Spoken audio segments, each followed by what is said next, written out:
Last night was a prime example of how utterly dominant Trump is on the political scene, as Republicans all but got down on their knees to praise Trump, while Democrats did a great job at demonstrating just how powerless they are. Trump was basically treated as America's messiah by Republicans. Check out the hat worn by Marjorie Taylor Greene, which reads, "Trump was right about everything." After the speech, Lindsey Graham posted on X, "Trump 2028. Meanwhile, the Democrats seem to be trying to show how incompetent they are by holding up silly little signs and even refusing to applaud when they should have. Brit Hume on Fox summed this up the best. This was the most boisterous, the longest, the most partisan speech I've ever heard a president give in this kind of setting, and I go back about maybe 50 years on this. I also think it may have been the most effective. I mean, if you ever doubted that Donald Trump is the colossus, the political colossus of our time and our nation, this night and this speech should have put that to rest. The Democrats seem to be falling into trap after trap after trap as he recognized these people and celebrated the people he pointed to in the gallery and their stories, while the Democrats sat glumly on their hands through all of that. It was a terrible look. Al Green's attempt to disrupt the speech was a bad look for the Democrats. This was I think, politically speaking, this was pretty powerful stuff, as powerful as I think I've heard. To no one's surprise, there were numerous lies in Trump's speech, which was to be expected because that's the type of person he is. The truth simply means nothing unless it can serve to glorify him in some way. The difficulty in pointing out Trump's lies, especially in a speech that lasted an hour and 40 minutes, is that he usually includes a grain of truth in what he says. He does a great job, if it can be called that, of mixing truth and lies. In other words, Trump is an expert liar. Let me give you a couple of examples from what Trump said. Hundreds of thousands of illegal crossings a month, and virtually all of them including murderers, drug dealers, gang members, and people from mental institutions and insane asylums were released into our country. It is true that under Biden, record number of migrants crossed the border. However, there is simply no evidence that virtually all of these crossings included violent criminals or people from mental institutions. We ended the last administration's insane electric vehicle mandate, saving our auto workers and companies from economic destruction. The Biden administration had incentives for electric vehicles, which are not the same as a mandate. Every presidential administration has incentives for all types of things, but again, these are not mandates. We inherited from the last administration an economic catastrophe and an inflation nightmare. Inflation did skyrocket during 2022, but was leveling off over the past year before Trump took office. Trump inherited an economy with relatively low unemployment and strong growth. Joe Biden especially let the price of eggs get out of control. The price of eggs did spike in early 2023 and again at the end of 2024, but it was due to a bird flu outbreak that had killed millions of egg-laying chickens. This has led to a shortage of eggs, which has caused prices to skyrocket. We have hundreds of thousands of federal workers who have not been showing up to work. Trump appears to be confusing, perhaps deliberately confusing, teleworking with not showing up for work. These are not the same things. Trump was likely conflating these things to justify cutting departments and employees. Mexico and Canada allowed fentanyl to come into our country at levels never seen before, killing hundreds of thousands of our citizens and many very young, beautiful people, destroying families. Nobody's ever seen anything like it. Trump equally blames Mexico and Canada, but Canada is a very minor player. According to Customs and Border Protection statistics, only 43 pounds of fentanyl were confiscated at the northern border in 2024, which was 0.2% of the volume at the U.S.-Mexico border. Furthermore, most of the smuggling of fentanyl is done by U.S. citizens. Between 2019 and 2024, U.S. citizens were 80% of people caught with fentanyl during border crossings at points of entry.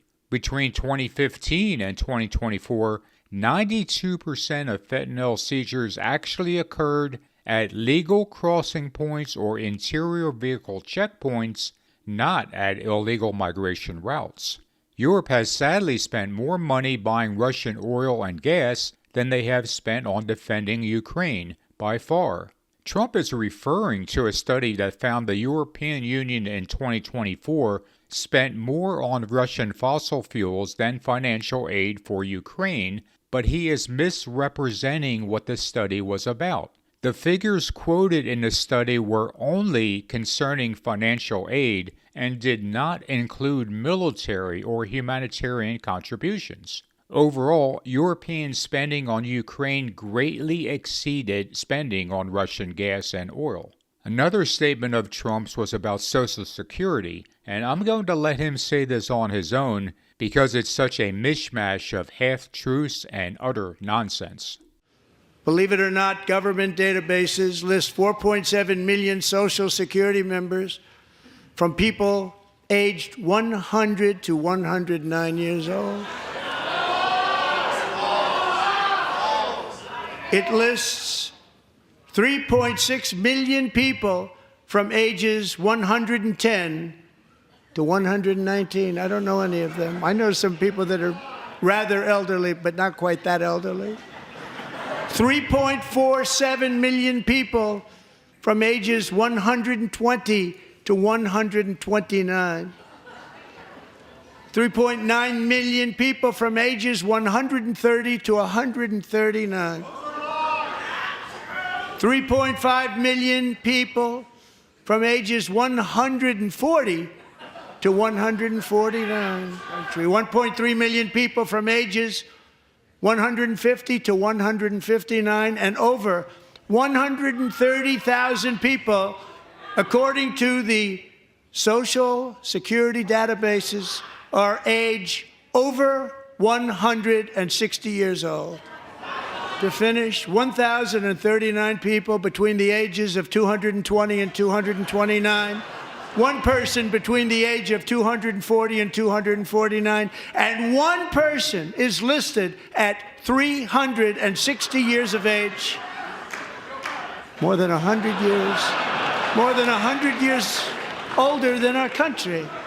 Trump appears to have gotten his numbers from what was posted on social media by Elon Musk. However, almost all of these figures referenced by Trump and Musk are flawed, and here's why.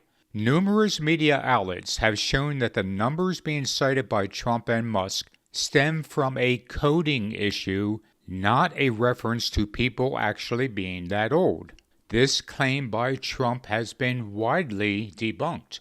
The Social Security Administration maintains its databases using COBOL, a nearly 70-year-old computer programming language that doesn't have a standardized way to store and work with dates. Often a default date is chosen, most commonly May 20th, 1875, if no birth date is known. A 2023 report from the Social Security Administration's Inspector General found that virtually every beneficiary who lacked a birth date had died. Of the 18.9 million people with Social Security numbers born in 1920 or earlier, with no record of their deaths, the report said that approximately 98% are not currently receiving payments and have not had earnings reported to the Social Security Administration in the last 50 years. But here's what concerns me about Trump and Musk continuing to cite these figures. I believe it is possible that they are trying to use this as a way to open the door for the privatization of Social Security, or even a new system to pay Social Security, since they claim the old system is filled with fraud. That new system could stipulate that everyone, once again, sign up for Social Security and might even have additional security requirements, such as biometric data. Other than Trump's debunked claim about Social Security payments, two other statements of his were also unsettling. The first was his saying that God saved him to make America great. I believe that my life was saved that day in Butler for a very good reason. I was saved by God to make America great again. I believe that. There are two things wrong with this statement of Trump's. First, he makes it sound as if God saved him because there is no one else in the world who could save America. God views Trump as America's one and only savior. Second, we have to remember the fact that another man died during the assassination attempt. Why would God save Trump but not this other man? To me, this sounds less like something God would do and more like what Satan might do. Finally, here's what Trump said about Greenland. And if you choose, we welcome you into the United States of America. We need Greenland for national security and even international security, and we're working with everybody involved to try and get it. But we need it really for international world security, and I think we're going to get it. One way or the other, we're going to get it. Donald Trump is telling us and the world that he intends to greatly expand the American empire, and he will do so by force if necessary. This is precisely what the Antichrist is to do when he goes out conquering others. And in case I'm not being clear enough, the man you're looking at on the screen right now is the Antichrist.